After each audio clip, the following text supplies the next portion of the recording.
Lucía Mendoza, de 9 años, entró en el salón del Gran Hotel Alfonso XIII de Madrid con la ropa sucia y los zapatos rotos, arrastrando una mochila desgastada que contenía todo lo que poseía en el mundo. Los huéspedes millonarios la miraron con disgusto mientras se acercaba tímidamente al piano de cola Steinway de 2 millones de euros en el centro de la sala. La seguridad estaba a punto de echarla cuando susurró con voz temblorosa: ¿Puedo tocar algo a cambio de un bocadillo? Las risas crueles llenaron el salón. Una niña de la calle que pretendía saber tocar esa obra maestra musical. Pero cuando sus pequeños dedos tocaron las teclas y comenzó a interpretar la fantasía impromptu de Chopin con una perfección que dejó a todos sin aliento, nadie sabía que estaban presenciando el regreso de la hija del maestro Alejandro Mendoza, leyenda del piano muerto 3 años antes.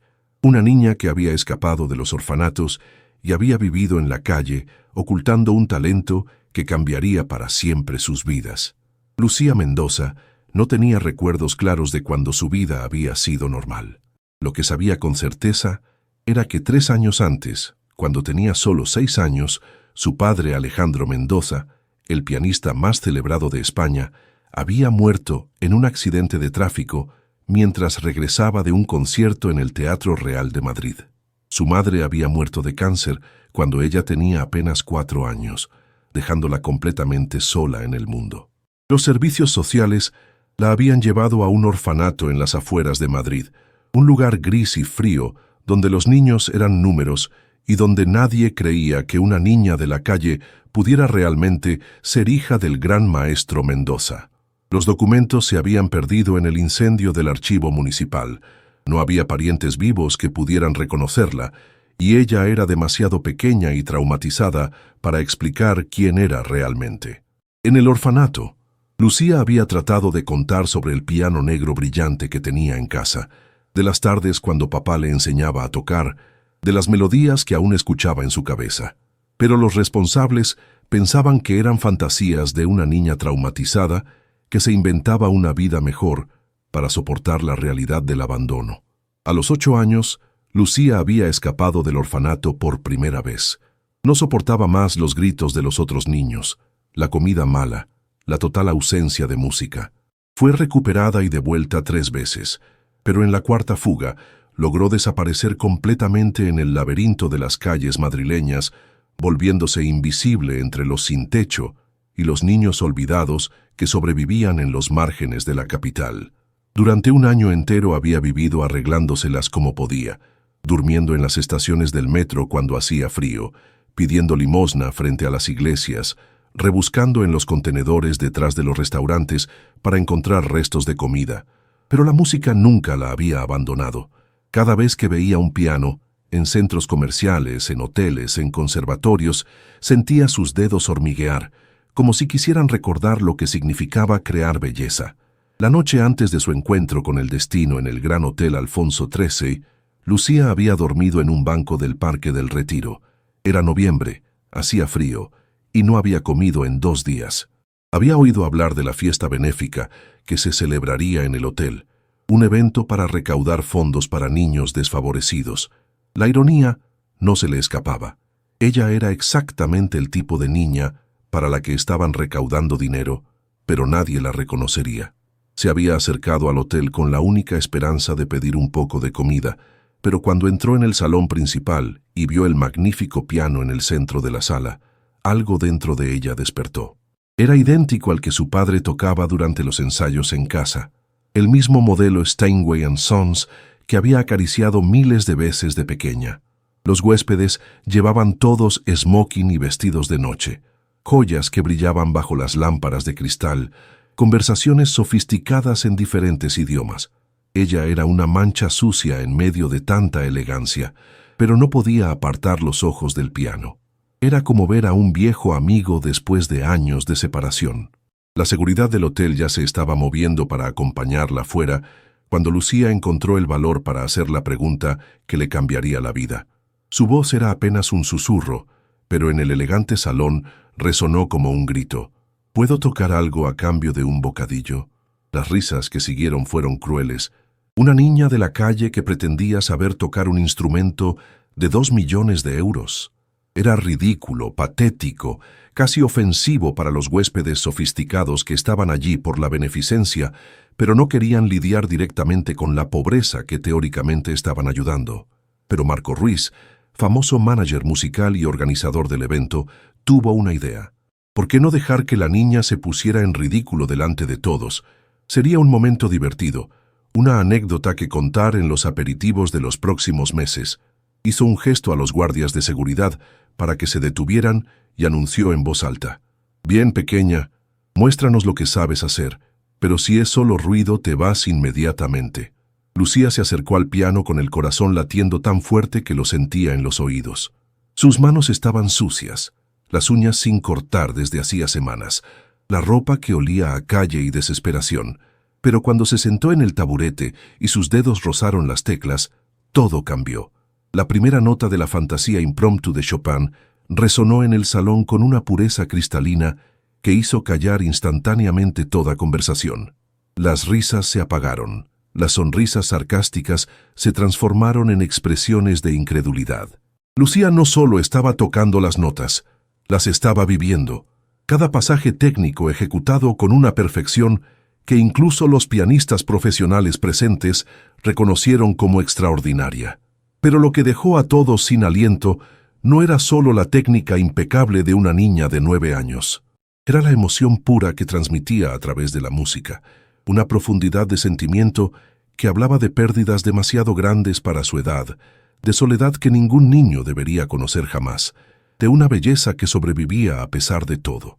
Cuando el último acorde se desvaneció en el silencio absoluto del salón, los huéspedes permanecieron inmóviles durante largos segundos.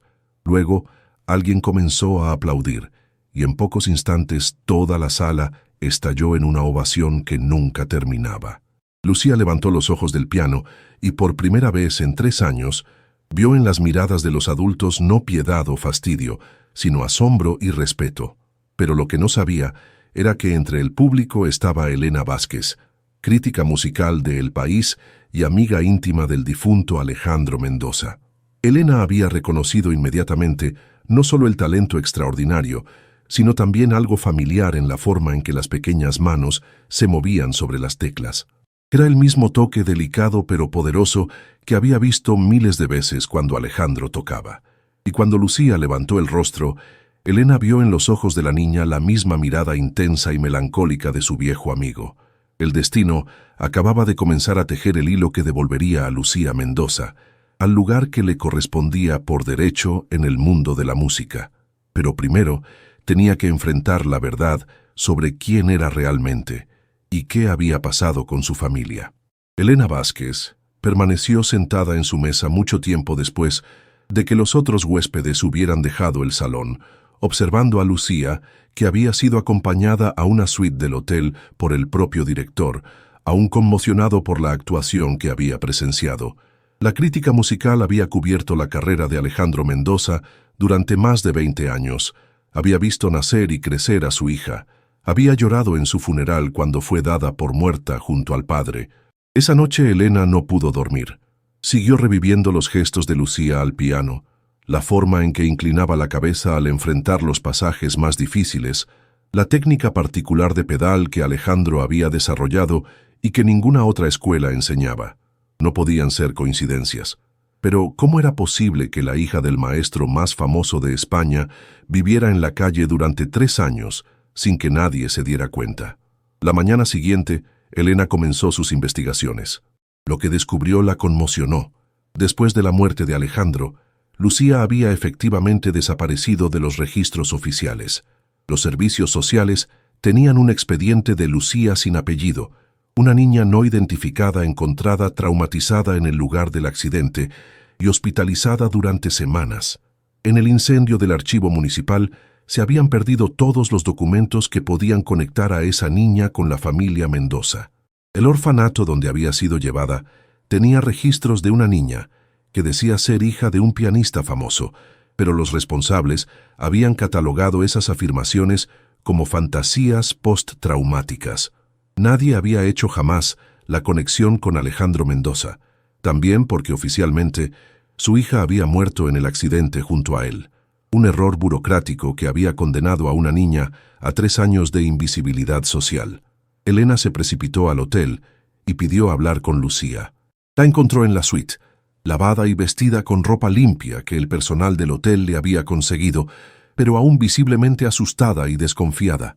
Cuando Elena le dijo que había sido amiga de su padre, los ojos de Lucía se llenaron de lágrimas que no derramaba desde hacía años. Lucía comenzó a contar su historia verdadera por primera vez desde que había sucedido el accidente. Recordaba la noche del accidente. Papá tenía que ir a Madrid para un concierto. Ella debía quedarse en casa con la niñera, pero a último momento la mujer se había enfermado. Alejandro había decidido llevar a Lucía con él, prometiéndole que después del concierto irían a comer helado a un lugar que conocía cerca del teatro. El viaje de vuelta había sido feliz. Alejandro había tocado magníficamente. Lucía había aplaudido desde la platea, sintiéndose la niña más orgullosa del mundo. En el coche cantaban juntos las canciones que él le había enseñado. Luego hubo el ruido terrible, el mundo que giraba, la oscuridad, y cuando despertó en el hospital, todos decían que papá había muerto y nadie parecía saber quién era ella. Elena escuchó con el corazón roto mientras Lucía le contaba los 3 años siguientes. El orfanato, donde nadie creía sus historias, la fuga por las calles de Madrid, el hambre, el frío, el miedo constante, pero sobre todo la música que la había mantenido viva. Había seguido practicando mentalmente las lecciones que papá le había enseñado. Había tocado pianos imaginarios con los dedos cuando no podía dormir. Había cantado en voz baja las melodías que eran el único vínculo que quedaba con su vida anterior. La confirmación definitiva llegó cuando Elena pidió a Lucía que tocara algo que nadie podía conocer si no pertenecía realmente a la familia Mendoza. Lucía se sentó al piano de la suite y tocó una melodía simple pero profundamente conmovedora. Elena la reconoció inmediatamente. Era la nana que Alejandro había compuesto para su esposa cuando Lucía era recién nacida, una pieza nunca publicada, nunca ejecutada en público, que existía solo en las grabaciones privadas que Elena había escuchado en casa del maestro años antes. Ya no había dudas. Lucía Mendoza, hija de la leyenda del piano, estaba viva. ¿Te está gustando esta historia? Deja un like y suscríbete al canal. Ahora, continuamos con el vídeo. Pero ahora Elena tenía que enfrentar una cuestión aún más compleja. ¿Cómo reintegrar a una niña traumatizada y criada en la calle en el mundo sofisticado de la música clásica? ¿Y cómo gestionar el impacto mediático de un descubrimiento que conmocionaría todo el ambiente musical internacional? El primer paso fue contactar al abogado que había gestionado la herencia de Alejandro. Oficialmente, todos los bienes del maestro habían sido puestos en un fondo fiduciario, esperando posibles herederos. La villa familiar había sido sellada. El famoso piano de Alejandro había sido trasladado a un depósito. Sus partituras y grabaciones privadas habían sido conservadas en un banco. Si Lucía fuera reconocida legalmente como su hija, heredaría todo. Una fortuna estimada en más de 20 millones de euros, además de un patrimonio artístico invaluable. Pero el reconocimiento legal requería tiempo, documentos, pruebas de ADN. Y mientras tanto, Lucía necesitaba estabilidad, atención médica, apoyo psicológico y sobre todo, volver a la música que había sido su salvación.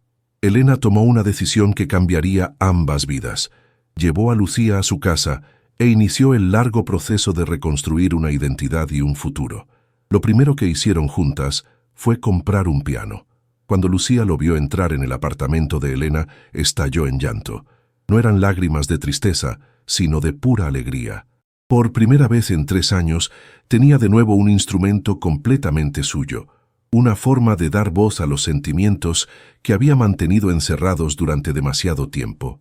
Esa noche, Lucía tocó durante horas, las manos recuperando agilidad y seguridad con cada pieza. Elena escuchaba desde la cocina, sabiendo que estaba presenciando algo milagroso. No solo el regreso de un talento extraordinario, sino el renacimiento de una niña que había encontrado el camino de vuelta a casa.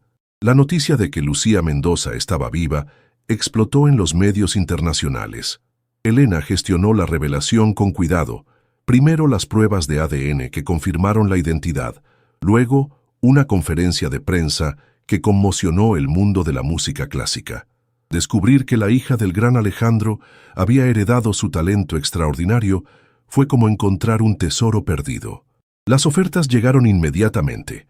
Conservatorios prestigiosos, casas discográficas, promotores dispuestos a pagar cifras astronómicas. Pero Elena estaba decidida a proteger a Lucía del frenesí comercial. La niña necesitaba tiempo para recuperarse emocional y socialmente, con enormes lagunas educativas y la necesidad de aprender de nuevo a confiar en los adultos. El maestro elegido fue Dmitri Volkov, legendario profesor ruso. Cuando escuchó una grabación de Lucía, cambió inmediatamente de opinión sobre rechazarla como estudiante. El primer encuentro fue emocionante. Después de escuchar tocar a la niña, le dijo que en 60 años nunca había oído un talento tan puro, pero sería necesario un trabajo enorme para reconstruir la técnica. La villa familiar fue reabierta. Lucía entró después de 3 años con alegría y dolor. Todo había permanecido igual, pero ahora era el hogar donde volver a soñar. El primer concierto público después de 6 meses fue un recital íntimo, que incluía piezas del padre y la nana dedicada a los padres desaparecidos. La actuación fue un triunfo que la transformó de niña asustada en joven artista capaz de honrar la memoria paterna. 2 años después de su redescubrimiento, Lucía tenía que equilibrar la fama mundial con la necesidad de desarrollar su propia identidad artística. Comenzó a componer melodías personales que mezclaban la elegancia clásica, heredada del padre, con influencias modernas derivadas de sus experiencias callejeras. El punto de inflexión llegó con un concierto benéfico para los niños de la calle de Madrid. Lucía interrumpió la actuación para contar su historia con una madurez sorprendente, hablando del miedo y el hambre, pero también de cómo la música la había salvado. El concierto recaudó más de 2 millones de euros para construir 3 centros de acogida. Lucía decidió entonces encontrarse con los niños del orfanato del que había escapado. Organizó un concierto para ellos, llevó instrumentos musicales y sobre todo su testimonio de esperanza. Con los fondos recaudados, financió programas de búsqueda familiar más precisos y cursos artísticos, transformando el lugar de su sufrimiento en oportunidades para otros. A los 14 años, Lucía se había convertido en símbolo de resistencia y voz de los olvidados. Había desarrollado su propio estilo único, manteniendo vivo el legado paterno. Su primera composición importante fue Calles de Memoria, una suite que contaba musicalmente su viaje desde la pérdida hasta el renacimiento, ejecutada en estreno en el Teatro Real de Madrid. El proyecto más ambicioso fue la Escuela Alejandro Mendoza, un conservatorio para niños de situaciones difíciles. Lucía hizo personalmente las audiciones en orfanatos y centros de acogida, buscando esa chispa emocional que había reconocido en sí misma. Después de 2 años, la orquesta juvenil de la escuela ganó concursos nacionales, pero el verdadero éxito se medía en las vidas cambiadas. En su 18º cumpleaños, Lucía celebró con un concierto donde todos sus estudiantes tocaron juntos.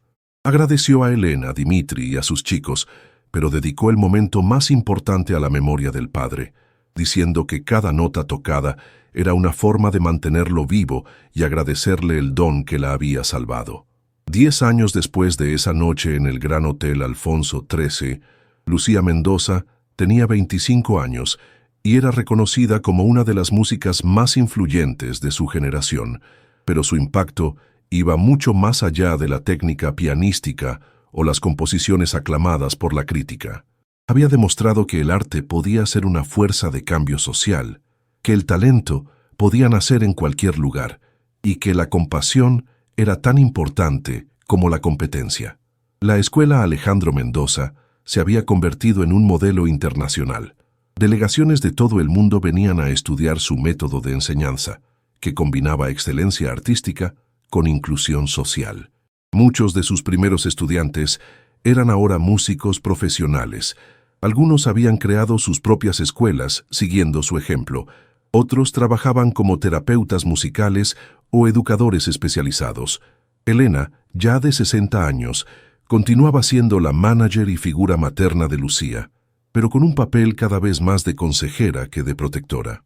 Lucía había aprendido a navegar sola en el mundo complejo de la música profesional, manteniendo siempre los valores que la habían guiado desde la infancia. Dimitri, ya de 80 años, se había retirado de la enseñanza activa, pero seguía siendo el consejero artístico más confiable de Lucía. El proyecto más ambicioso de Lucía para celebrar el 10º aniversario de su renacimiento fue un concierto mundial transmitido en streaming, donde cientos de sus ex estudiantes tocaron simultáneamente desde 50 ciudades diferentes. Era un tributo a la música como lenguaje universal, pero también una demostración de cómo una idea nacida de la desesperación podía crecer hasta tocar vidas en todo el mundo. Durante el concierto, Lucía contó una vez más su historia, pero ahora con la perspectiva de la madurez. Habló de cómo el dolor podía convertirse en compasión, de cómo la pérdida podía enseñar el valor de lo que se tiene, de cómo la música podía ser no solo entretenimiento, sino medicina para el alma. Su voz era firme, segura, la de una mujer que había transformado la tragedia personal en misión universal. Pero el momento más emocionante fue cuando abrió el piano que había pertenecido a su padre y que ahora guardaba en su estudio privado. Tocó la nana que Alejandro había compuesto para su esposa, la misma que había convencido a Elena de su verdadera identidad años antes. Pero esta vez no era un recuerdo melancólico, era una celebración del amor que continúa más allá de la muerte, de la música que conecta a las generaciones, del talento que se transmite no solo a través de los genes, sino a través de los valores. Al final del concierto, Lucía anunció su proyecto más ambicioso, una fundación internacional que crearía escuelas de música para niños desfavorecidos en todo el mundo. El objetivo era ambicioso, pero claro, hacer que ningún niño con talento musical fuera jamás perdido u olvidado, independientemente de sus orígenes o circunstancias. La ceremonia de clausura del concierto se celebró simbólicamente en el Gran Hotel Alfonso XIII de Madrid, en el mismo salón donde todo había comenzado. El piano Steinway seguía allí, pulido como un espejo, y Lucía se sentó en el mismo taburete donde se había sentado de niña hambrienta y desesperada. Pero esta vez no tocó Chopin. Tocó una composición original que había escrito especialmente para la ocasión, titulada El niño que sueña. Era una pieza que hablaba de esperanza, de posibilidades infinitas, de cómo cada final puede ser un nuevo comienzo. La melodía era lo suficientemente simple para que incluso un principiante pudiera tocarla, pero lo suficientemente profunda para conmover a los músicos más experimentados. Mientras las últimas notas resonaban en el elegante salón, Lucía pensó en la niña de 9 años que había entrado allí 10 años antes. Esa niña había pedido un bocadillo a cambio de música. Ahora la mujer en la que se había convertido ofrecía música a cambio de un mundo mejor, donde cada niño pudiera descubrir y cultivar sus propios talentos. La historia de Lucía Mendoza se había convertido en leyenda. La niña perdida que se había reencontrado a sí misma a través de la música y ahora ayudaba a otros a hacer lo mismo. Pero para ella, no era solo una bella historia que contar, era la prueba viviente de que no importa lo oscura que pueda parecer la situación, siempre hay una nota de esperanza esperando a ser tocada. Y cada vez que un niño aprendía su primera escala, cada vez que un joven descubría que podía crear belleza con sus propias manos, cada vez que la música encendía una chispa en un alma perdida, Lucía sabía que su padre sonreía, porque la música nunca muere, se transforma, crece y continúa viviendo en el corazón de quien tiene el valor de compartirla. El piano cayó, pero la melodía continuaba. Era el sonido del futuro naciendo del pasado, la promesa de que cada niño olvidado podía aún convertirse en la sinfonía que el mundo estaba esperando escuchar. Dale me gusta. Si crees que cada niño merece una oportunidad de brillar, comenta, ¿qué momento te impactó más en esta historia? Comparte para inspirar a quien nunca ha dejado de soñar, a pesar de las dificultades. Suscríbete para más historias de talentos ocultos y segundas oportunidades. A veces los diamantes más preciosos se encuentran en los lugares más impensables. A veces basta una nota justa para cambiar una vida para siempre. Y a veces la música es el único lenguaje que puede sanar un corazón roto, porque cada niño que sueña es una sinfonía que espera ser escrita.